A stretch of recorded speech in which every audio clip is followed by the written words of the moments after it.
So typically Thursday's videos is Vikings versus the upcoming opponent preview. But when it comes to planning these videos, not only do the topics need to be relevant, I need to actually care about what it is that I'm going to talk about. And I don't care, quite frankly, about Vikings versus Ravens. I don't care if they win. I don't care if they lose. That is until they blow the whole thing up. The Minnesota Vikings have been exhausting to watch. They will not get any more money from me until they become a competent team. So yesterday's video was head coaching candidates for the Vikings. And today we are talking about GM candidates. Now, Rick Spielman, he has done some great things, no doubt, but the flaws have become just too much to be overshadowed by the positives. So, for instance, the offensive line. I've come to terms with the fact that we will never even have an average offensive line with Rick Spielman as the GM. Oli Udoh has been a disaster, but that's okay in theory because we drafted Wyatt Davis, right guard, in the 3rd round. Easy peasy, right? Well, Wyatt Davis has been inactive for damn near the whole season. Why is it that you can't figure the offensive line out? Huh? Is it scouting? Is it coaching? Either way, this is way too much of a coincidence for it to not be your fault. Secondly, the panic trades. Chris Herndon, Yannick Ngakoue, Corey Vedvik. Rick Spielman has no problem throwing spaghetti draft picks at the wall to see what sticks for a crappy return on investments via trade, and that also includes the draft, valuing endless, infinite 7th round draft picks over early round picks. And lastly, the ego. Rick Spielman has all the intelligence in the world to be the best GM in the league, but too often he stands in his own way. Because when it comes to drafting players, the players that he ends up drafting, in his mind, he has to be right 100% of the time. That player, they must work out in order for me to feel successful.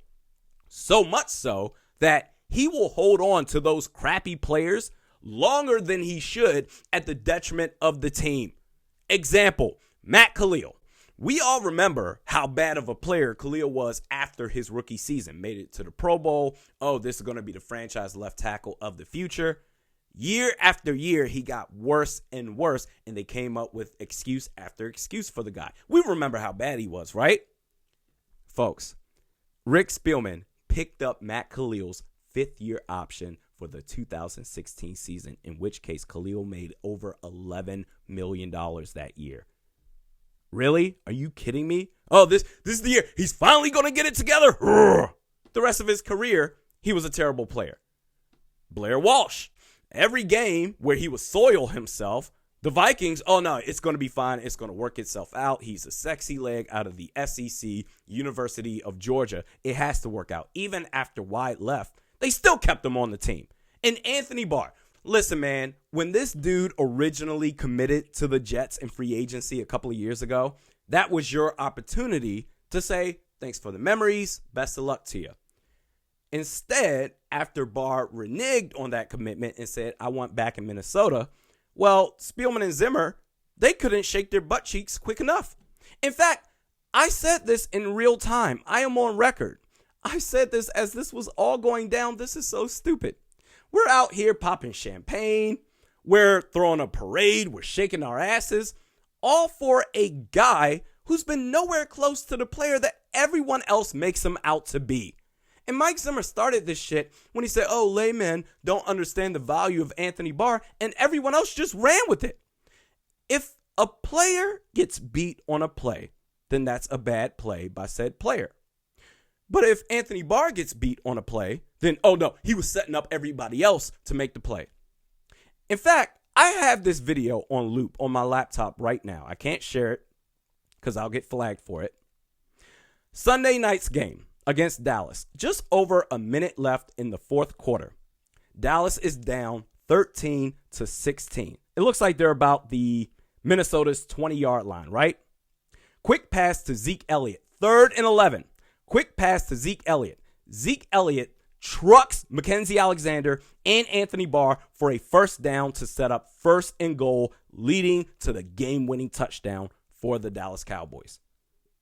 Anthony Barr, why couldn't he make the tackle? He's a line. Why can't you make the tackle? What's happening?